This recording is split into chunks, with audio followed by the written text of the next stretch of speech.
حضرت بلال بن رباح، آپ کے والد کا نام حضرت رباح تھا، حضرت بلال کے والد۔ وہ حضرت بلال ابھی بچپن میں چھوٹے سے تھے کہ والد انتقال کر گئے، یتیمی میں پرورش پائی جناب بلال نے، یتیمی میں،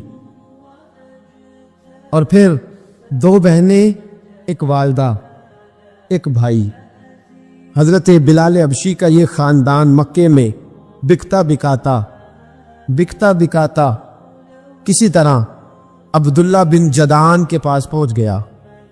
بڑا پکا کافر تھا، بڑا پکا۔ ذرا اسلام کی روشنی چمکی نہ تھوڑی سی، حضرت ابوبکر صدیق رضی اللہ تعالیٰ عنہ اس رستے سے گزرتے تھے۔ اس رستے میں حضرت بلال کام کاج کیا کرتے تھے، بڑے محنت، بڑے جفاکش، بڑے ہمت والے۔ حضرت صدیق اکبر نے ایک دن روک کے کہا، بلال کب تک تو اتنے خداؤں کو پوجتا رہے گا؟ کب تک تو اتنے خداؤں کو پوجے گا، جگہ جگہ ماتھا ٹیکے گا؟ یہ تجھے کبھی غلامی سے آزاد نہیں کریں گے۔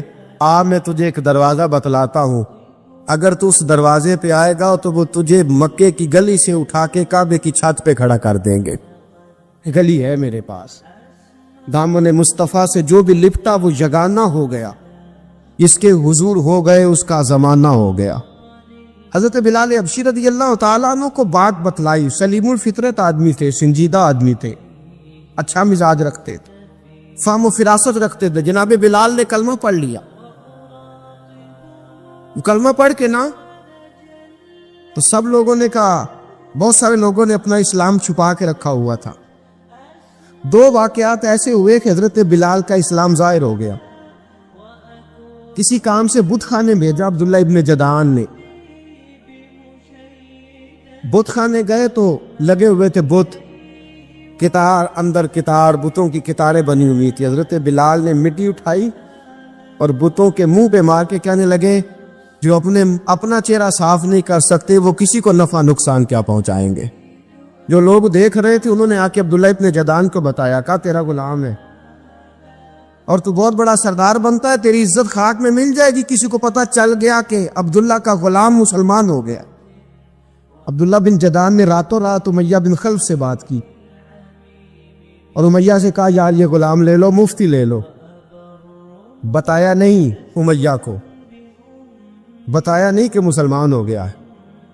امیہ نے لے لیا۔ امیہ بڑا سخت آدمی تھا، بڑی طبیعت میں سختی پائی جاتی تھی، اللہ اکبر، لیکن یہ محبت اور عشق یہ چھپائے چھپتے نہیں، اور مسلمان اپنے اسلام کا اظہار کیے بغیر رہ سکتا۔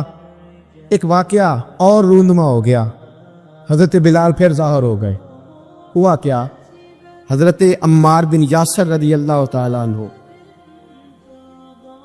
مکے کے سارے کافر کٹھے ہو کے غریب آدمی کو مار رہے ہیں۔ غریب آدمی کو، جب اندر انسان کے چور ہوتا ہے تو بڑا سے بڑا آدمی بھی بزدل ہو جاتا ہے۔ جب اندر چور بیٹھ جائے نا تو بڑے سے بڑا آدمی بزدل ہو جاتا ہے، اور جب اندر صفائی ہو تو غریب سے غریب آدمی بھی بہادر ہو جاتا ہے۔ حق پہ ہونا چاہیے، سچا ہونا چاہیے، پھر بہادر ہو۔ حضرت عمار بن یاسر رضی اللہ، ایک غریب آدمی، مکے کے سارے سردار مکے کے چوک میں کٹھے، اور ایک دیوار کے ساتھ کھڑا کیا ہوا ہے حضرت عمار بن یاسر کو، اور کوڑے مار رہے، زور زور سے کوڑے حضرت عمار بن یاسر رضی اللہ تعالیٰ عنہ کے بدن پہ لگتے، وجود لہو لہان ہے۔ حضرت عمار بن یاسر کو پتا تھا کہ بلال بھی مسلمان ہو گئے، لیکن ان کا خیال تھا کہ یہ کسی کو بتلائیں نہ تو ہی بہتر ہے۔ امیہ بن خلف آیا، سخت دھوپ تھی، جب کوڑے مار مار کے تھک گیا نا، ابو جال نے بھی مارا، ابو لہب نے بھی مارا، ابو سفیان نے بھی مارا، ابو البختری نے بھی مارا، اخنس بن شریک نے بھی مارا۔ امیہ بن خلف کی باری آئی تو تھک گیا نا مار مار کے، اسے پتا تھا کہ بلال بڑا سخت آدمی ہے، جو کام بھی کہو بلال کر دیتا ہے۔ امیہ نے کہا بلال سے، کہا بلال ادھر آ۔ حضرت بلال گئے، کہا یہ کوڑا پکڑ اور اس کو مار۔ جناب بلال نے کوڑے کی طرف دیکھا، پھر حضرت عمار کی طرف دیکھا، جناب عمار نہ دیوار سے ذرا آگے ہوئے، تھوڑے سے کانپتی ٹانگوں کے ساتھ تھوڑے آگے ہوئے، اور حضرت بلال کے کان میں کہنے لگے یار 2-4 کوڑے مار لے، میرا کیا ہے، مجھے تو مار پاڑی رہی ہے نا، چل تو نہ اب اظہار نہ کر بیٹھنا، 2-4 کوڑے مار لے۔ حضرت سیدنا بلال حبشی نے نظر اٹھائی، جب پتہ ہونا کہ سامنے آگ ہے اس میں کودنا بڑا مشکل کام ہے، جب پتہ ہونا سامنے دریا ہے اس میں چھلانگ لگانا بڑا مشکل ہے، موت نظر آ رہی ہو تو اس طرف قدم اٹھتے نہیں۔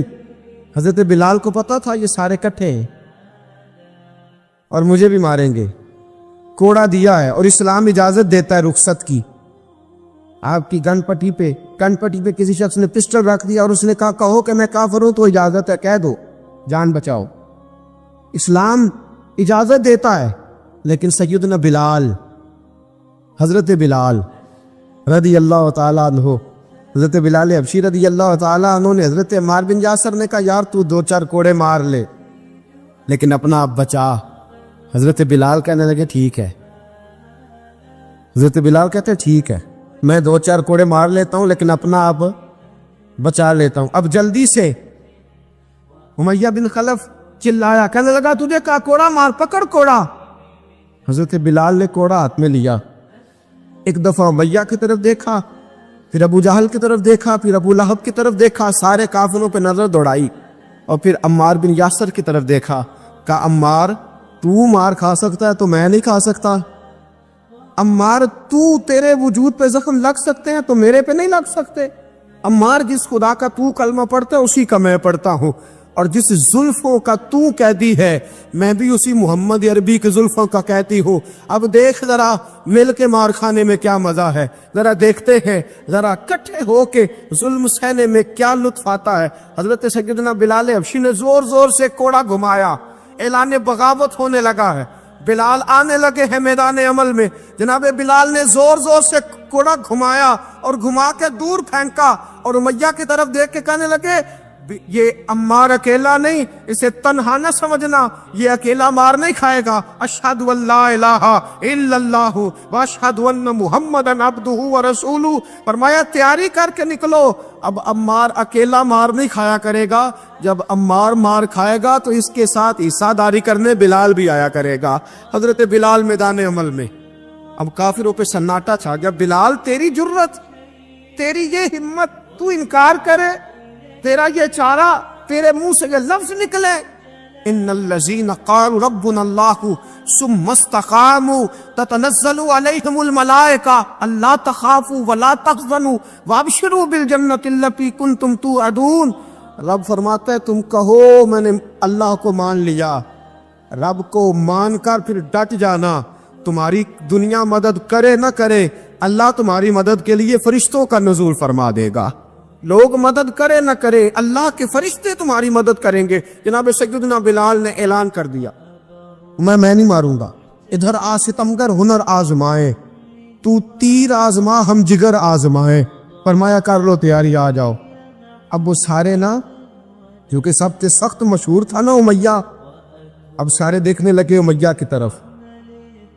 امیہ کو اب اسے سمجھ نہیں آ رہی میں کیا کروں، بلال نے تو کبھی نہ کی نہیں، جو کہتے تھے کر گزرتا تھا، یہ عجیب معاملہ ہے۔ کہنے لگا بلال تجھے پتہ ہے تو کیا کر رہا ہے، تو نے جذبات میں آ کے اعلان تو کر دیا، تجھے اس کا پتہ ہے؟ جناب بلال حبشی رضی اللہ تعالیٰ عنہ فرمانے لگے مجھے پتہ ہے تو مجھے مارے گا، مجھے پتہ ہے مجھے سزائیں دے گا، مجھے سارا پتہ ہے، لیکن عقل کو تنقید سے فرصت نہیں، عشق پر ایمان کی بنیاد رکھ۔ فرمایا میں نے عقل کے گھوڑے دوڑانے چھوڑ دیے، بس کلمہ جو پڑھ لیا، جب اعلان جو کر لیا ہے، جب محبت جو کی، تو اب اس میں کسی قسم کی مصلحت کی اجازت نہیں۔ اقبال کہتا ہے کہ پختہ ہوتی ہے اگر مصلحت اندیش ہو عقل، عشق ہو مصلحت اندیش تو ہے خام ابری اور بے خطر کود پڑا آتش نمرود میں عشق، عقل تھی محو تماشائے لبے بام ابھی۔ فرمایا عقل پختہ ہوتی ہے اگر سوچا جائے، عشق کے معاملے میں سوچا جائے تو عشق کمزور ہوتا ہے، وہاں سوچنے سمجھنے کی اجازت ہوتی نہیں. سوچنا سمجھنا تھا کلمہ پڑھنے سے پہلے، اب تو پڑھ لیا، اب سوچنے کا نہیں، اب عمل کرنے کا وقت ہے. اب جناب بلال پر سختی شروع ہوئی، مارنا شروع ہوئے. کس انداز میں مارا؟ لوہے کی سلاخیں پہنا کر عرب کی تپتی ہوئی ریت پہ لٹا دیا. جب لوہا گرم ہوتا، سلاخیں گرم ہوتی، وہ وجود کو لگتی. پہلے خاموش رہتے، پہلے علامہ ندوی نے لکھا پہلے چپ رہتے، پہلے احد احد نہیں کہتے تھے، پہلے احد احد نہیں کہتے. جب تکلیف بڑھ جاتی نا تو پھر زبان سے نکلتا احد احد احد. وہ وحدہ لا شریک ہے، وہ وحدہ لا شریک ہے. جب تکلیف بڑھتی پھر امیہ کیا کرتا؟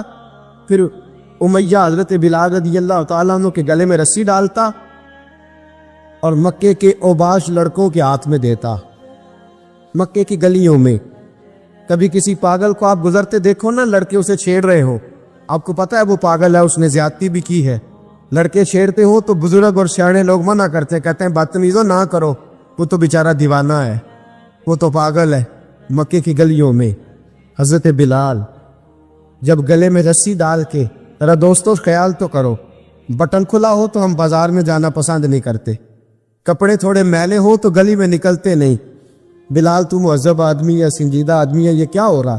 حضرت بلال کے گلے میں رسی ڈال کے نا، جب مکے کی گلیوں میں وہ نوجوان دوڑایا کرتے تھے، حضرت بلال رضی اللہ تعالیٰ عنہ کے قریب سے گزرتے تو گزرنے والے بھی عجیب بات کرتے.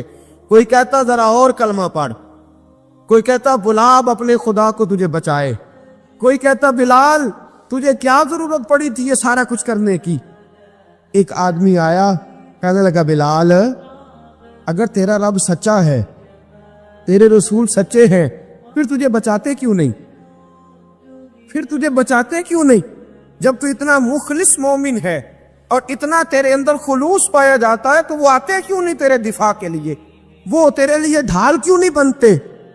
حضرت بلال حبشی کا جواب بڑا زبردست تھا. نبی بلال کہنے لگے میں مخلص تو ہوں، میرا رب قادر بھی ہے، لیکن فرمایا جب تم جاتے ہو نا بازار میں برتن خریدنے، مٹی کا برتن لینا ہو تو ذرا ٹھوک بجا کے چیک کرتے ہو کچا ہے کہ پکا ہے. فرمایا رب رسول بھی ذرا ٹھوک بجا رہے ہیں کچا ہے کہ پکا ہے. فرمایا میں دعا کرو میں امتحان میں پورا اتروں، دعا کرو میں امتحان میں پورا اتروں. وہ ذرا مجھے ٹھوک بجا کے چیک کر رہے ہیں، ٹھوک بجا کے.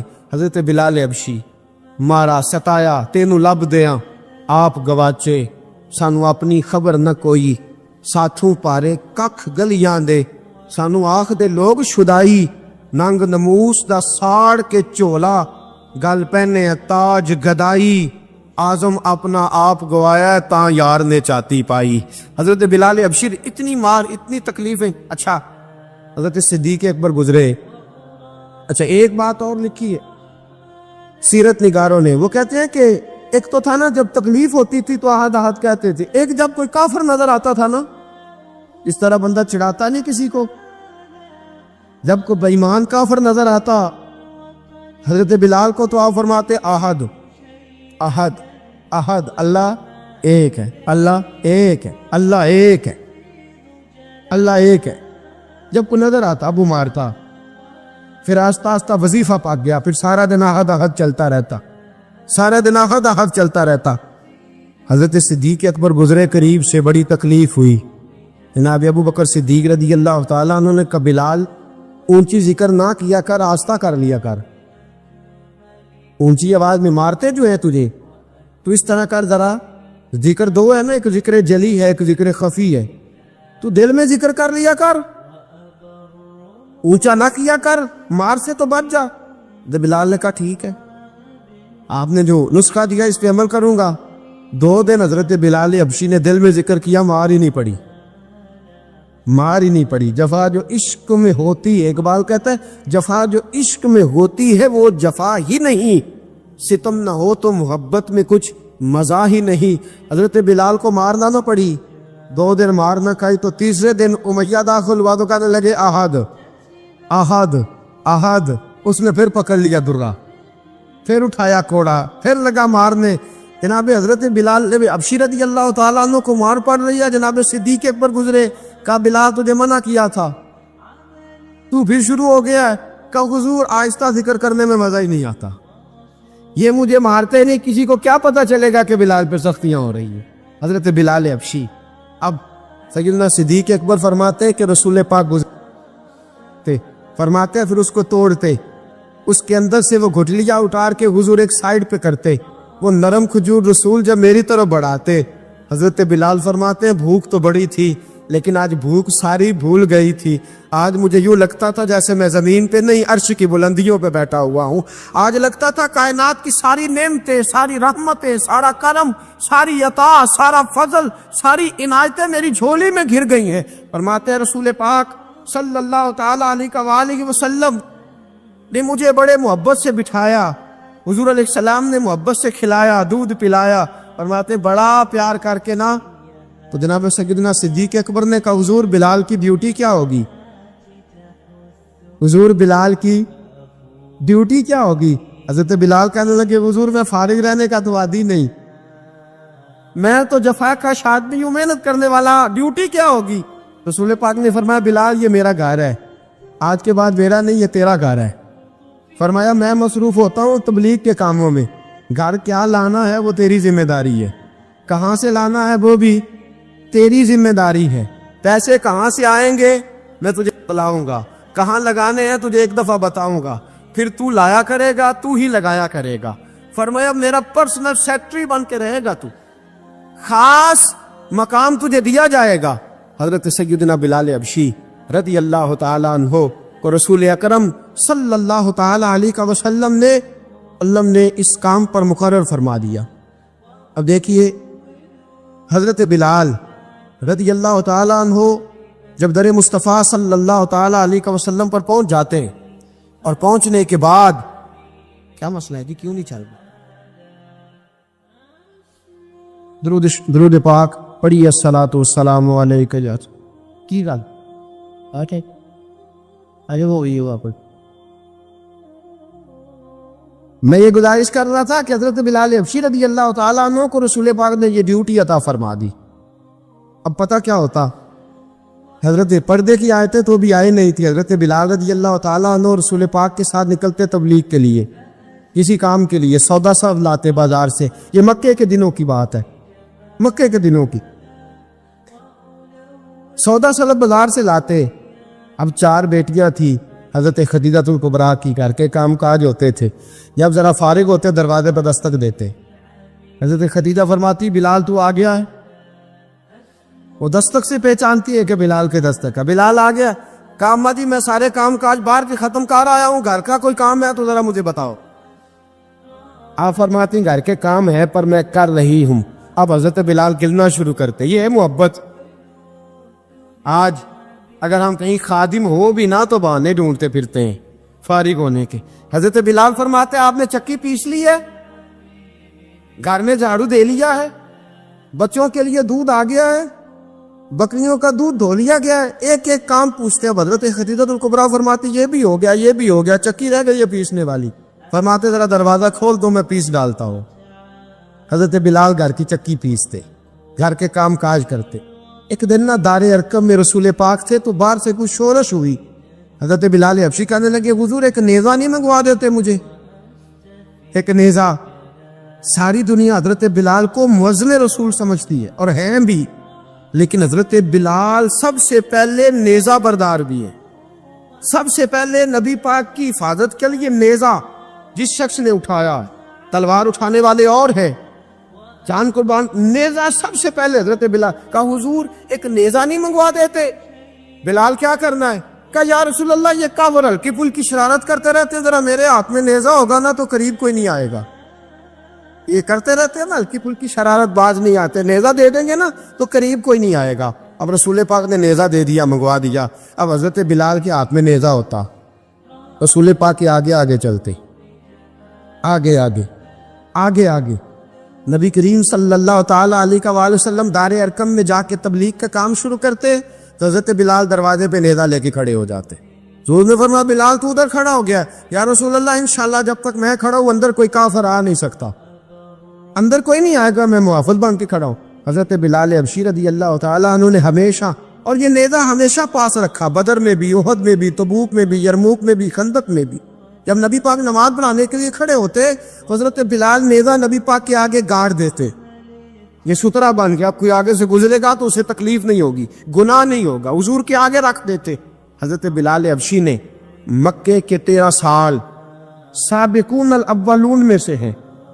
قرآن کہتا ہے والسابقون الاولون من المہاجرین والانصار، فرمایا وہ جو پہلے سبقت لینے والے ہیں نا مہاجر اور انصار، پہلے جنہوں نے سب سے پہلے کلمہ پڑھا، وہ مہاجر اور انصار جنہوں نے پہلے کلمہ پڑھا، اور فرمایا والذین اتبعوہم بإحسان، اور وہ جنہوں نے احسان کے ساتھ ان کی پیروی کی، رضی اللہ عنہم ورضوا عنہ، فرمایا وہ اللہ سے راضی ہے، اللہ ان سے راضی ہے، اللہ انہیں جنت میں داخل کرے گا جس کے نیچے نہریں بہ رہی، ذالک الفوز العظیم، فرمایا یہ بہت بڑی کامیابی ہے پہلے کلمہ پڑھ لینا۔ حضرت بلال سابقون الاولون میں سے، پہلے کلمہ پڑھنے والے لوگوں میں سے، جناب سیدنا بلال حبشی رضی اللہ تعالیٰ عنہ نے پوری دلیری کے ساتھ کام کیا۔ اب آ گیا وقت ہجرت کا۔ رسول پاک صلی اللہ تعالیٰ علیہ وسلم نے حضرت بلال کو فرمایا بلال تو ہجرت کر جا مدینے کی طرف، چلا جا۔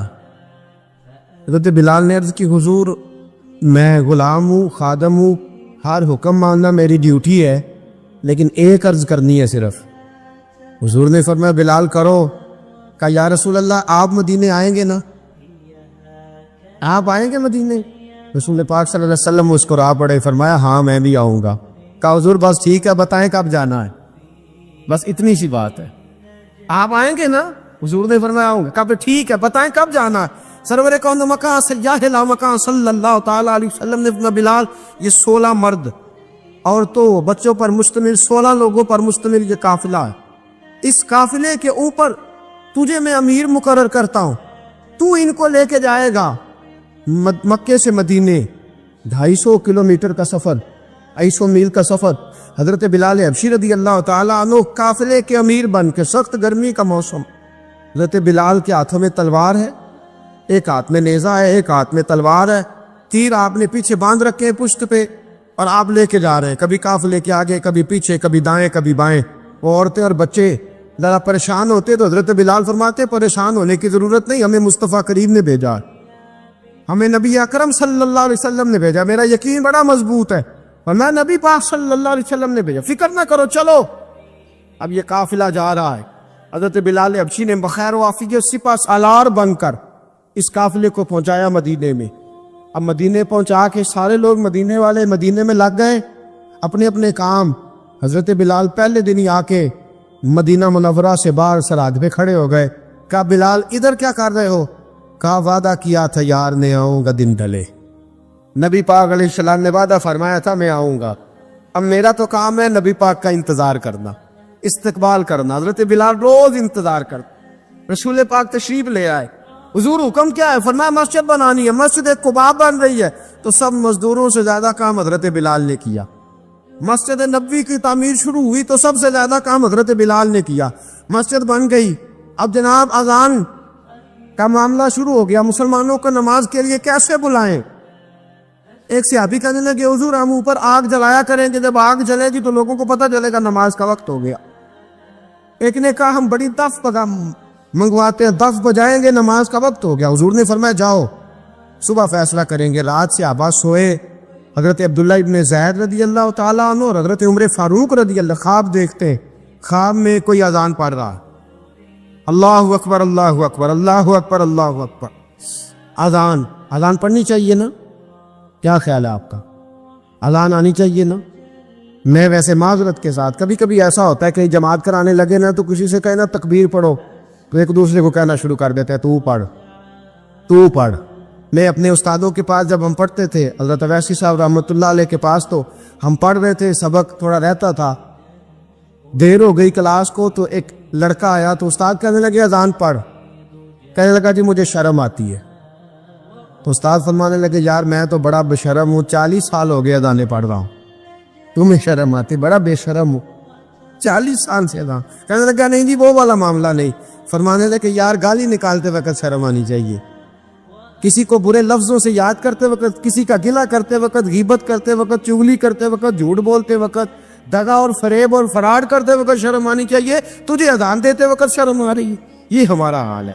اذان آنی چاہیے، مشکل کام نہیں سیکھنی چاہیے۔ میرے نبی کریم صلی اللہ علیہ وسلم نے فرمایا جس نے 40 دن تک اللہ کی رضا کے لیے 5 وقت کی اذان پڑھی، 40 دن صرف، فرمایا اللہ اس کے پچھلے سارے گناہ معاف فرما دے گا۔ اور فرمایا قیامت کے دن سب سے لمبی گردنیں مؤذنوں کی ہوں گی، اذان دینے والوں کی گردنیں اور قد لمبے ہوں گے۔ یا رسول اللہ پھر؟ فرمایا وہ لائن بنا کے جنت میں جائیں گے۔ فرمایا جب مؤذن جنت میں جا رہے ہوں گے تو سب سے آگے آگے میرا بلال ہوگا، سب سے آگے آگے مؤذنوں کا قائد اور لیڈر میرا بلال ہوگا، حضرت بلال حبشی رضی اللہ تعالیٰ عنہ۔ اب اذان کوئی کہنے لگا یہ کرے، کوئی کہنے لگا وہ کرے۔ اب حضرت عمر خواب دیکھتے ہیں، کوئی اذان پڑھ رہا، عبداللہ ابن زید خواب دیکھتے ہیں، کوئی اذان پڑھ رہا۔ اب جب یہ آئے آ کے سویرے حضور کو خوابیں سنائیں، حضور اس طرح سے اذان پڑھی ہے۔ فرمایا جس طرح کی تمہاری خواب ہے نا، اسی طرح میرے اللہ کی رضا بھی ہے۔ حضور اذان پڑھے گا کون؟ فرمایا بلال پڑھے گا۔ حضرت بلال کی آواز میں لکنت تھی، اشہد نہیں کہتے تھے، اسہد کہتے تھے، لکنت تھی۔ حضور نے فرمایا بلال کا اسہد بھی اللہ اشہد بنا کے قبول فرماتا ہے۔ لوگوں نے کہا حضور بلال اذان پڑھے گا؟ حضور نے فرمایا انشاءاللہ یہی پڑھے گا۔ حضور نے حضرت بلال کو اب اصحاب صوفہ میں پڑھتے بھی تھے، باقاعدہ علم بھی حاصل کرتے تھے، نبی پاک کے پاس تعلیم حاصل کرتے تھے حضرت بلال حبشی۔ اب حضور نے فرمایا بلال یہ اذان کے لفظ ہے تو اذان پڑھا کرے گا۔ جناب بلال حبشی کو اذان سکھا دی، اور رسول پاک صلی اللہ تعالی وسلم نے فرمایا چڑھ جا مسجد نبوی کے ساتھ مینارے پہ، چڑھ جا ایک کونے پہ چڑھ کے اذان پڑھ۔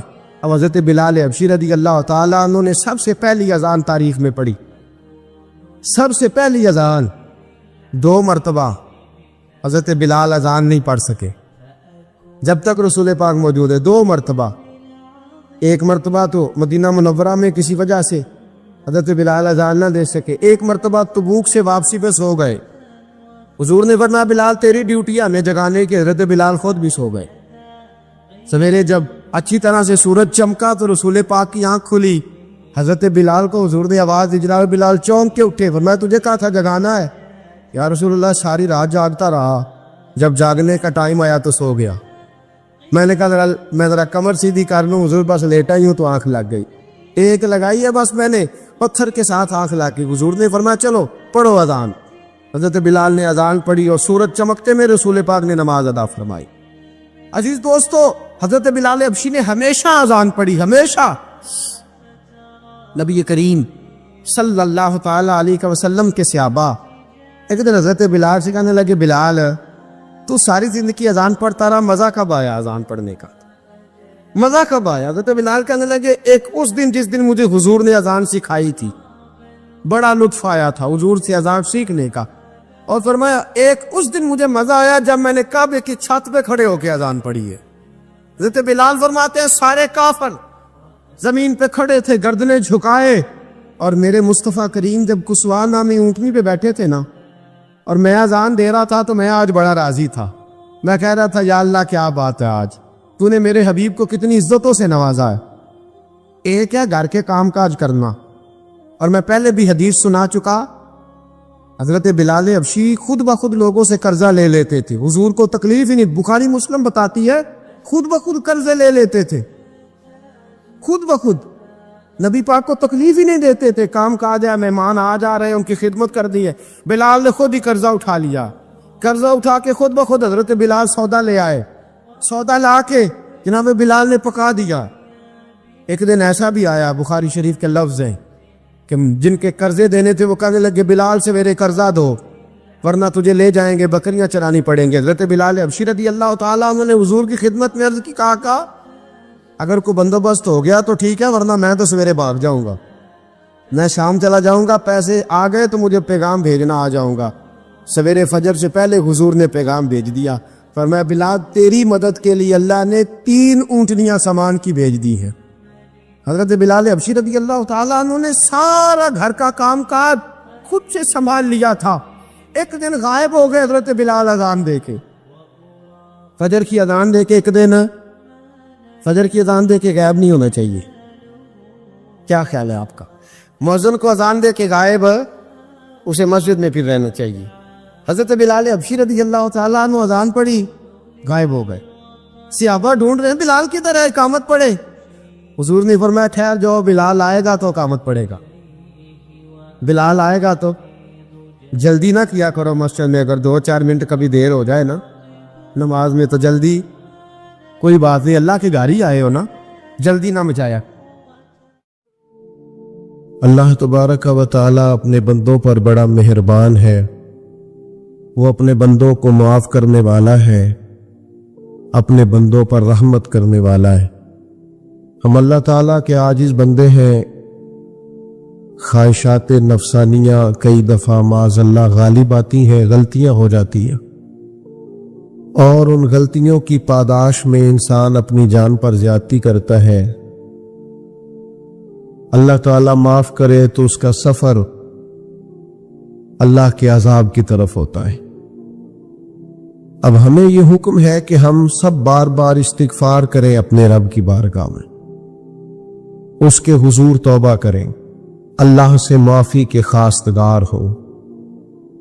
نبی پاک علیہ الصلوۃ والسلام نے تعلیم امت کے لیے فرمایا ہے کہ میں دن میں 100 بار اپنے رب سے استغفار کرتا ہوں،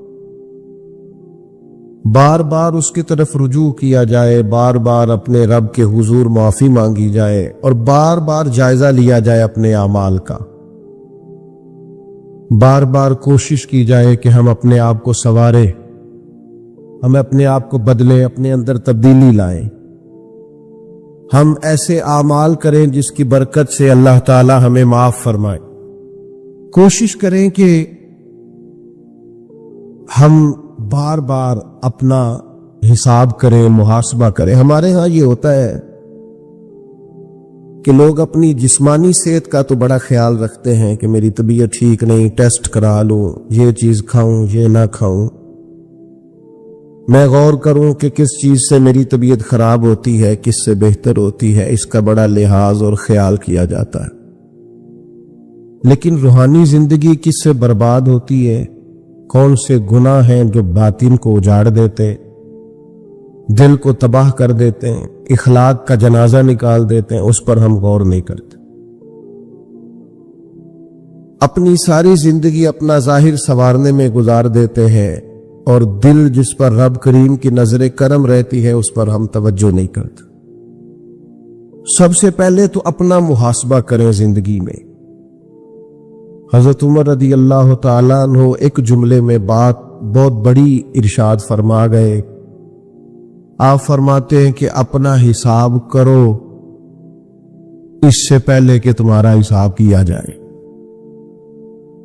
پھر حساب کیا جائے گا تمہارا، پھر مشکل ہوگی، تو ابھی سے اپنا حساب کیا جائے۔ اب ان لوگوں کا معاملہ ہے جو دنیا سے رخصت ہو گئے۔ انسان خیر اور بدی اس کا مجموعہ ہوتا ہے، انسانوں میں نیکیاں بھی ہوتی ہیں، کمزوریاں بھی ہوتی ہیں۔ اب ہم میں سے جو دنیا سے رخصت ہو گئے ہیں ان کے تعلق سے ہمارے کچھ ذمہ داریاں ہمارے ذمہ بچتی ہیں۔ ایک تو ہم سب کا معاملہ ہے، وہ میں نے پہلے عرض کر دیا کہ ہمیں اپنا حساب کرنا ہے، اپنے معاملات کو دیکھنا ہے، استغفار کرنا۔ پھر یہ کہ جو لوگ رخصت ہو گئے ان کے لیے کیا کریں؟ تو چونکہ انسان میں کمیاں بھی ہوتی ہیں، خوبیاں بھی ہوتی ہیں، تو سب سے پہلے تو اللہ کے حبیب علیہ السلام نے ہمیں فرمایا ہے کہ اذکروا محاسن ما اتاکم، جب تم میں سے کوئی رخصت ہو جائے تو اس کی اچھی اچھی باتوں کا ذکر کرو۔ ایسا نہیں کہ انسان میں ساری خوبیاں ہی ہوں گی، لیکن تم خوبیاں تلاش کر کے ان کا بیان کرو، تم زمین پر اللہ کے گواہ ہو۔ ایک تو جب بھی کسی جانے والے کا ذکر کریں خیر کے ساتھ کریں، بھلائی کے ساتھ کریں، اچھے لفظوں کے ساتھ کریں۔ کہیں کوئی کمی یاد آئے بھی تو اب اسے چھوڑ دیں، وہ بندہ رخصت ہو گیا، اس کا ذکر خیر کے ساتھ کرنا، اس کو ذہن میں ضرور بٹھائیں۔ دوسری بات یہ کہ جب کوئی دنیا سے جائے تو اس کی طرف سے ایصال ثواب کریں، یعنی ایسے اعمال کریں جن کی وجہ سے اسے ثواب پہنچے۔ اب ہمارے ہاں جو رسم و رواج بعض بن گئے ہیں، بڑی بڑی دیگیں، بڑے لاؤ لشکر، نامی گرامی بندہ ہے تو نامی گرامی آؤ جاؤ تو کھانے تو بڑا جلسہ تو پتہ لگ جائے لوکاں نوں، تو پہلے تو یہ یاد رکھو جس کام میں تھوڑی سی بھی ریاکاری ہو اس پر اللہ کی بارگاہ سے اجر کی امید کیسے رکھتے ہو؟ جب تک عمل خالص لوجہ اللہ نہیں ہوتا، جب اس پر ثواب مل نہیں رہا تو جائے گا کیسے؟ جتنا آپ عمل چھپا کے کریں گے، جتنا آپ عمل اللہ کی رضا کے لیے کریں گے، اتنا ثواب زیادہ ہوگا، جانے والے کو فائدہ زیادہ ہوگا۔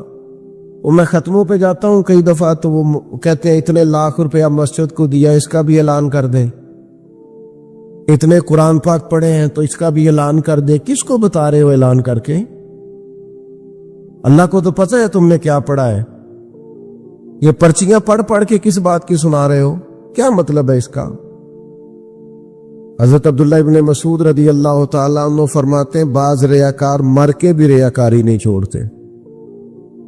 حضور مر کے ریاکاری نہیں چھوڑتے، مرنے کے بعد کیسی ہوگی؟ فرماتے ہیں ان کی خواہش ہوتی ہے جنازے بڑے ہونے چاہیے، لوگوں کو پتہ لگ جائے فلانا گیا، مرنے کے بعد بھی تو دکھاوا کر رہا۔ حضرت ابو ذر غفاری رضی اللہ تعالیٰ عنہ کا جنازہ چند لوگوں نے پڑھا ہے، 4-5 لوگوں، اور حضور کے محبوب ترین صحابی ہے۔ بڑا جنازہ بھی بڑی بات ہے، اللہ تعالیٰ توفیق دے تو اچھے لوگوں کے بڑے جنازے، لیکن کسی کا جنازہ چھوٹا بھی ہو جائے تو مطلب یہ نہیں کہ بندہ ٹھیک نہیں تھا۔ بات کی سمجھ آ رہی ہے؟ تو میرے عزیز، اصالِ ثواب کریں تو اللہ کی رضا کے محض پتہ ہوتا ہے محلے میں غریب کون ہے، اپنے والد اور والدہ کے نام پر غریب کو دے دیں، کسی مقروض کی مدد کریں، اس بیچارے کی جان چھوٹ جائے، آپ کوئی گلی ٹھیک کرا دیں جہاں سے لوگوں کا گزرنا آسان ہو، آپ کچھ ایسا نظام کر دیں جس سے لوگوں کے لیے آسانیاں پیدا ہو جائیں، لیکن آپ محض وہی کام کریں گے جس سے دکھاوا ہوگا تو کیا امید کرتے ہیں اس وقت اجر کی؟ تو اصالِ ثواب دیکھیں قوم کو ضرورت کیا ہے، وہ والا اصالِ ثواب کریں۔ حضرت سعد رضی اللہ تعالیٰ عنہ نے جب آن کر کے عرض کیا تھا کہ یا رسول اللہ صلی اللہ تعالیٰ علیہ وسلم، میری والدہ کا انتقال ہو گیا ہے تو میں ان کے لیے کیا کروں؟ تو محبوب نے فرمایا کہ فلاں جگہ پانی کی قلت ہے تو وہاں کنواں کھدوا دے۔ معنی کیا ہے کہ اس پانی پینے سے اللہ تبارک و تعالیٰ تیری ماں کو اس کا اجر عطا فرمائے گا۔ صدقہ تو جس چیز کی ضرورت ہے آپ وہ چیز کر کے دیں، اور ختم چپ کر کے بھی ہو جاتا ہے، گھر کے اندر بھی ہو جاتا ہے، اکیلے بھی ہو جاتا ہے، اس کے لیے لاکھوں کروڑوں لگانے کی کوئی ضرورت بھی نہیں۔ چوتھی بات، تیسری بات، کوشش فرمائیں کہ جو نیکیاں جانے والا کرتا تھا وہ نیکیاں جاری رہیں، اس کے بچے، اس کی اولاد، اس کے سارے رشتہ دار ان نیکیوں، اگر وہ کوئی بھلائی کرتا تھا تو وہ بھلائی ہوتی رہے، وہ جاری رہے، وہ سلسلہ آگے بڑھایا جائے۔ ہم یہ کرتے ہیں کہ ہم خیر کے کاموں کو جاری نہیں رکھتے، بلکہ والد کے جانے کے بعد تو بچے بڑے سیانے ہوتے ہیں، وہ کہتے ہیں ابا جی کو تو بس وہ فلانا غریب بھی لوٹ کے لے جاتا تھا، فلانا بھی اپنی مجبوری سنا کے، تو ہم تو سیانے ہیں۔ او خدا کے بندے، حضور علیہ السلام نے فرمایا تمہیں جو روزی دی جاتی ہے وہ تمہارے کمزوروں کی وجہ سے دی جاتی، وہ جو ضعیف کمزور لوگ تمہارے دسترخوان سے کھا جاتے ہیں ان کے سبب سے اللہ تعالیٰ تمہیں عطا کرتا ہے۔ تو اس لیے یہ تو کوئی طریقہ نہیں ہے کہ آپ کے بزرگ خیر کا کام کرتے تھے آپ نے چھوڑ دیا، تو آپ ایک کام یہ کریں کہ ان کی نیکیاں جاری رکھیں۔ اور چوتھی بات یہ کہ ان کے لیے دعا کریں۔ دعا ہمیں حضرت ابراہیم نے سکھائی ہے، سورہ ابراہیم میں موجود ہے، ربنا اغفر لی ولوالدی، یا اللہ مجھے بھی بخش دے اور میرے ماں باپ کو بھی، وللمؤمنین یوم یقوم الحساب، اور جس دن تو حساب لے اس دن سارے مومنوں کی بخشش فرما دے۔ ایک شخص نے نا حضور علیہ السلام کے سامنے دعا مانگی، اللہ مجھ پہ رحم فرما اور اپنے نبی پہ رحم فرما۔ حضور فرمانے لگے تو نے اللہ کی رحمت کو محدود کیوں کر دیا ہے؟ تو کیا سارے مومنوں پہ رحم فرما، سب پہ رحم فرما۔ بھائی سب کے لیے دعا مانگی۔ زیادہ غور سے سنو، میں تھوڑی تقریر کرنے والا مولوی ہوں، لیکن یہ اللہ کا فضل ہے کہ میں اگر 20 منٹ بات کروں گا تو اس 20 منٹ کے اندر آپ کو کو 20 سبق ضرور حاصل ہوں گے انشاءاللہ تعالی. ہاں وہ کوشش ہوگی کہ وہ جتنی بات ہے وہ تربیتی ہے. وہ بعض دوستوں کا خیال ہوتا ہے لمبی تقریر کرے. میں کیا ہوتے وہ بندہ کر سکتا جنہیں ایک شعر ہی 20 منٹ پڑھنا ہوئے, اجے مزہ نہیں آیا, اجے دوبارہ پڑھو, اجے رل کے پڑھو, تو وہ تو پھر 1.5 گھنٹہ بھی کام چل سکتا ہے. تو جس نے ٹو دی پوائنٹ بات کرنی ہو اس کے لیے تو 10 منٹ بھی بڑے ہوتے ہیں. اور ویسے بھی تقریریں پیٹ بھرنے کے لیے نہیں ہوتی, عمل کرنے کے لیے ہوتی ہے. اب تو میں ویسے بھی ذرا مصروف زیادہ ہو گیا ہوں, بہت ساری جگہوں پہ جا نہیں پاتا. تو ایک جگہ میں گیا تو ایک بزرگ مجھے کہنے لگے پچھلی دفعہ تسی 40 منٹ تقریر کی تھی, ایپ کی زیادہ کرنی. میں کہا 40 منٹ والی تھی, عمل ہو گیا جی. تو اگر تقریریں کانوں کی لذت کے لیے سننی ہے تو سنتے رہیں, پھر تو کئی راتیں لوگ جلسے سنتے. مقصود کیا ہے, نتیجہ کیا ہے؟ جو عرض کر رہا ہوں اس پر غور کریں, سب کے لیے دعا کریں. ایک بات خاص کرنے لگا ہوں, حضرت ابراہیم نے تو بخشش بھی سب لوگوں کی مانگی. حضور علیہ الصلوۃ والسلام بھی دعا کرتے تو امت کے لیے دعا کرتے. کبھی اپنے بھائی کے لیے بھی تو دعا کرو نا یار, اللہ تعالیٰ اسے بھی ذرا زیادہ روزی دے. بھتیجوں کے لیے بھی دعا کرو, بھانجوں کے لیے بھی کرو. توجہ ہے آپ کی میری بات؟ ادھر دیکھیں جی, غور کریں بات. ویسے دعا کرنی چاہیے کہ نہیں محلے داروں کے لیے کہ یا اللہ ادھر اللہ پڑوسی بھی امیر کر دے, تو ایس پاسے اللہ بھی ہنس دے ہو ہاں نہ نہیں کر دے. یہ دعا مانگنی چاہیے کہ یا اللہ میرے پڑوسیوں کو. نہیں آپ بول ہی نہیں رہے, تسا کتوں منگنی دعا؟ منگنی چاہیے نا, مانگتے ہیں ہم. ایسی ہوا چلی ہے کہ ہر شخص سوچتا ہے تمام شہر جلے بس ایک میرا گھر نہ جلے. او خدا کے بندے کبھی محدود نہ کر خدا کی رحمت, سب کے لیے مانگ اس سے, وہ بڑا کریم ہے. تو کیا یا اللہ سب کو دے اور سب کے صدقے ہمیں بھی دے. لیکن ہم نہ دعاؤں میں بھی اپنا ظرف اور حوصلہ بڑا نہیں کرتے, گنجائش پیدا نہیں کرتے. دیکھو داتا گنج بخش علی اجویری رحمت اللہ علیہ نے لکھا ہے کہ ایک بندہ نا حج کرنے گیا تو ہر جگہ دعا مانگتا تھا, یا اللہ میرے دوستوں کو نیک کر دے, یا اللہ میرے دوستوں کو نیک کر دے. عرفات میں بھی, منا میں بھی, مزدلفہ میں بھی, بیت اللہ شریف کے پاس بھی, ہر جگہ یا اللہ میرے دوستوں کو اچھا کر دے. ایک بندے نے اسے کہا یار یہ عجیب دعا کرتا ہے تو, میرے دوستوں کو نیک کر دے, اپنے لیے بھی تو مانگنا. تو کہنے لگا اللہ کے بندے میں ہر وقت دوستوں کے بیچ رہتا ہوں, اگر وہ نیک ہو گئے تو میں بھی انشاءاللہ ہو جاؤں گا. ان کی صحبت میرے اوپر بھی اچھا اثر ڈالے گی چونکہ رہتا جو ان کے بیچ ہوں. ہمارا علاقہ امیر ہو گیا تو انشاءاللہ ہم بھی ہو ہی جائیں گے. لوگوں کے رزق میں برکت ہوگی تو ہمارے رزق میں بھی تھوڑا سا نا کشادہ دل کریں ہر معاملے میں. اور سنیں حدیث پاک, نبی کریم علیہ الصلوۃ والسلام نے فرمایا جو دعا اپنے بھائی کی غیر موجودگی میں اس کے لیے مانگی جاتی ہے نا, اللہ وہ دعا جلدی قبول فرماتا ہے. اور حضور فرماتے ہیں جب تم اپنے بھائی کی غیر موجودگی میں اس کے لیے دعا مانگتے ہو, اللہ تمہارے سراہنے فرشتہ کھڑا کرتا ہے اور فرشتہ کہتا ہے مالک جو یہ اس کے لیے مانگ رہا ہے پہلے اسے عطا فرما. تو کیسی سعادت کی بات. لیکن سینہ کشادہ کرنا پڑے گا, دل بڑا کرنا پڑے گا, حوصلہ بڑا کرنا پڑے گا. جب تک دل, طبیعت, حوصلہ یہ بڑا نہیں ہوتا اتنی دیر تک لطف. حضور کی ساری امت کے لیے دعا مانگیں کہ اللہ جتنے خوش عقیدہ ہیں محبوب کے غلام سب کو جنت عطا فرما, سب کے لیے کھول دے دروازے جنت کے. دعا اللہ کی. اچھا پھر دعا مانگنی بھی ذرا ذوق سے چاہیے.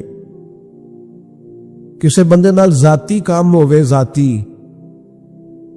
کوئی لوڑ پہ جائے وہ کیویں کرائی دا پلا, تو پتہ ہے سارے نو گل دا.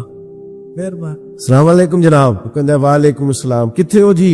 میں تے دور آ کدھر, تسی حکم کرو. کہندا نہیں ٹیلی فون والی گل ہی نہیں, مینوں مل کدھرے. اور رات کو کسی وقت کہتا میں 2 بجے آؤں گا, میں جاگنا یار مجبوری بڑی ہے, تو پاویں 3 بجے آ, مینوں مل کے سویں. پھر اس کو جا کے مجبوری بتاتے ہیں کلیاں, قسمیں اٹھاتے ہیں، اور یہ بھی اس کو کہتے ہیں بار بار کہ میں سارے دوستاں سنگیاں ساتھیاں ساکاں نو آکھ بیٹھا تیرے تو بغیر گل کو نہیں سنی کسی بھی، پورا قائل کرتے ہیں اس کو، پورا مجبور کر دیتے ہیں مدد کرتے ہیں کہ نہیں؟ ایسا لوگ کرتے ہیں نا۔ اور تمہیں پتہ ہے بندہ کیسے مانتا ہے، منا لیتے ہو تو سیکھ جاؤ نا رب کیسے مانتا ہے۔ کبھی بیٹھو نا اکیلے مصلی بچھا کے اور کہو نا اس سے کہ مالک تیرے سوا کدھر جائے، کس سے کہیں، کس کی بارگاہ میں عرض کریں، کون ہے جس کے حضور جائیں؟ ایک بزرگ تھے تو ان کی بڑے درد سے دعا مانگتے تھے، تو کسی نے کہا کہ آپ نے دعا مانگنے کا طریقہ کس سے سیکھا؟ کہنے لگے اپنی بیوی سے۔ میں بیوی سے کیسے سیکھا؟ تو وہ کہنے لگے میری بیوی کو کوئی کام تھا گھر کا، کوئی خرچہ اس نے مجھے بتایا، تو میں نے اسے کہا ابھی میرے پاس پیسے کوئی نہیں، آتے ہیں کہیں سے تو دیتا ہوں، کرا دیں گے۔ عورتوں کی عادت ہوتی ہے 2-4 دن کے بعد پھر یاد کرایا کہ وہ کام گھر کا ہونے والا ہے، پیدا کیا ہے، بتا تیری بارگاہ میں عرض نہ کروں تو پھر میں کس سے کروں؟ بندے تو بات سنتے ہیں تو پھر وہ پردے کھول دیتے ہیں، دیتے کچھ نہیں اور لوگوں کو سناتے ہیں فلانا آیا جی پیسے پہ منگدا ہے۔ ایک سنگی سی ایک دفعہ تے انہیں پائیوں دا تگڑا ہے چنگا، دور کسی سنگی کو لونے کو مدد لئی تھوڑی، میں نے کہا یار تیرا بھائی ٹھیک ٹھاک ہے؟ وہ کہتا ہے دیندا تے ہے پر بدنامی بڑی کردا ہے، سب نو دس چھڑتا ہے۔ عزت رب کی بارگاہ میں بندہ عرض کرتا ہے تو بندے کا پردہ بھی رہ جاتا ہے اور وہ عطا بھی کر دیتا ہے۔ میرے دوستو دعائیں شوق سے مانگو، دعائیں درد سے مانگو۔ وہ اکبر الہ آبادی نے کہا تھا مصیبت میں بھی اب یاد خدا ہم کو نہیں آتی، دعا منہ سے نہ نکلی جیبوں سے عرضیاں ہی نکلی، دفتروں میں درخواستیں جمع کرانے کے لیے بڑا وقت ہے، اس کی بارگاہ میں کیوں نہیں بیٹھتے؟ اس کے حضور حاضر کیوں نہیں ہوتے جو پردہ پوشی کرے، اپنے بندوں کو نوازے؟ اور 10 منٹ نکال کے اس کی بارگاہ میں آ تو صحیح۔ حضور فرماتے رب کہتا ہے میرا بندہ جب میری بارگاہ میں ہاتھ اٹھاتا ہے مجھے حیا آتی ہے، میں خالی واپس کیسے کروں؟ جاتے ہی نہیں، عرض ہی نہیں کرتے۔ دعا تو مومن کا ہتھیار ہے، طاقت ہے بندے کی، شان ہے، ہر دکھ سکھ رب رسول کی بارگاہ میں کہے، طاقتور ہو جائے، اور پھر دعا ذوق سے کرے، شوق سے۔ میں چھوٹا سا آدمی ہوں، صبح مسجدوں میں نا قاری صاحب کے پاس، حافظ صاحب کے پاس بچے سبق پڑھنے آتے ہیں، الف با تا سا، میری طرح کا سب سے چھوٹا مولوی بھی سبق پڑھا رہا ہو نا، تو بچہ سبق پڑھاتے ادھر ادھر دیکھے تو قاری صاحب تھپڑ مارتے، کہتے ادھر تک کوئی سبق میرے سے پڑھ رہا، دیکھ ادھر رہا ہے۔ اور بات بھی ٹھیک ہے کہ وہ بچہ کیسے پڑھے گا جس کا دھیان ہی نہیں، لفظوں کی پہچان ہی نہیں ہوگی۔ ڈانٹتے ہیں استاد ادھر توجہ کر۔ عجیب لوگوں نے رب سے دعا مانگ رہے ہیں، دھیان کسی اور طرف ہے، دل کسی اور طرف ہے، ذوق کسی اور طرف، توجہ ہی کوئی نہیں۔ مانگ اللہ سے رہے، بارگاہ کتنی بڑی ہے، اور رٹی رٹائی دعائیں چل رہی ہیں، دعاؤں میں باتیں ہو رہی ہیں، ان تے بندے دعا دے ٹائم بھی موبائل نہیں بند کر دے، وہ بھی ویڈیو چاہیے انہوں نے، اللہ سے مانگ رہے ہیں۔ اس وقت بھی توجہ کر، حضرت موسیٰ علیہ السلام نے عرض کی رب کی بارگاہ میں کہ میری قوم عرض کرتی ہے مالک تو ہماری دعائیں قبول نہیں فرماتا، تو اللہ کریم نے فرمایا کلیم ان کے لفظ میرے ساتھ ہوتے ہیں، دل نہیں میرے ساتھ ہوتے۔ جملے رٹے رٹائے بولنا، دل پتہ نہیں کہاں گردش کر رہا ہے، بات جو دل سے نکلتی ہے اثر رکھتی، پر نہیں طاقت پرواز مگر رکھتی۔ اب جو ہم جانے والوں کے لیے دعائیں کریں گے، اس میں تو ہمیں چاہیے آپ پیر صاحب سے دعا ضرور کرائیں، علامہ صاحب سے ضرور دعا کرائیں، لیکن جس ذوق سے پتر نے دعا مانگنی ہے نا والد کے لیے، وہ دوسرا کوئی نہیں مانگ سکتا۔ جو بیٹی نے دعا مانگنی ہے نا درد سے، وہ دوسرا کوئی۔ آپ خود دعا مانگیں، خود ختم شریف پڑھیں، خود تلاوت کریں۔ اسی بڑے منفرد لوگ ہیں، ہمارا یہ طریقہ ہے کہ ہم نے رویہ اس طرح کا بنایا ہوا ہے کہ قرآن شریف بھی کوئی اور ہی پڑھے گا ہمارے ابا جی کے لیے. وہ بھئی آپ بھی تو کوئی 2 سپارے پڑھے نا اپنے والد کے لیے. وہ میں اینے قرآن پاک پڑھائے نے, تو آپ کنے پڑھے نے بھائی؟ ایک بھی نہیں. وہ سارے مدرسے کے بچے. اور پھر آپ نے ناراض نہیں ہونا میری بات سے. قرآن پاک کے بارے میں نبی پاک علیہ السلام نے فرمایا جب تک دل جمے پڑھو, اور جب دل نہ جمے طبیعت تھکے تو چھوڑ دو. تے جڑا اسی بالاں نو بلانے آ مدرسے تو کہنے آ پورا قرآن پڑھ کے ہی اٹھنا جے, او دا کی مطلب ہے؟ ان کا دل کرے تو آدھا سپارہ پڑھے, دل کرے تو 1 رکوع پڑھے. آپ نے تو پابند کر دیا ہے. کس بنیاد پہ پابند کیا آپ نے؟ آپ خود پڑھیں. اور پھر علماء نے لکھا ہے بچہ نیت کر لے والد کے لیے پڑھ رہا ہوں, کہنے کی بھی ضرورت نہیں, اللہ ثواب عطا کر دے گا. خود 1 سپارہ نہیں. اور بیٹا بیٹی بھائی سنیں میری بات, اللہ آپ کو سلامت رکھے, میری بات سنیں. اب ہم نے کرنا کیا ہے؟ اب کرنا یہ ہے کہ ہم نے خوب دعا کرنی ہے. آج بھی جن کے ختم کے لیے ہم آئے ہیں نا, ہمارا دل پورا لگ جائے. اس طرح بندہ رب کو مناتا ہے نا, یہ ضروری نہیں کہ یہاں سے سپیکر سے یہ دعا ہوگی وہی دعا ہے. آپ اپنے دل میں 2 جملے کہہ دیں اس کے لیے کہ یا اللہ تو مہربان ہے. دیکھو لمبا نہیں یاد رکھتے لوگ, جو قبروں میں پڑے رہ گئے. آہستہ آہستہ بندے بھولنے لگتے ہیں. جب کسی کا انتقال ہوتا ہے لوگ روز قبرستان جاتے ہیں, پھر تھوڑے دنوں کے بعد یہ رکیے. فرمایا قبر وال ماں, میرا باپ, میری اولاد میرے میرے میرے میرے لیے دعا کرے, میرے اپنے میرے لیے دعا کرے. وہ تو انتظار کر رہا. دوستو اپنے جانے والوں کا بہترین تحفہ ان کے لیے دعا کرو. میری والدہ میرے والد چلے گئے, کوئی مجھ سے پوچھے نا ان کے لیے کیسے دعا کر, تو میں کہتا ہوں میری سانسیں بھی دعا کرتی,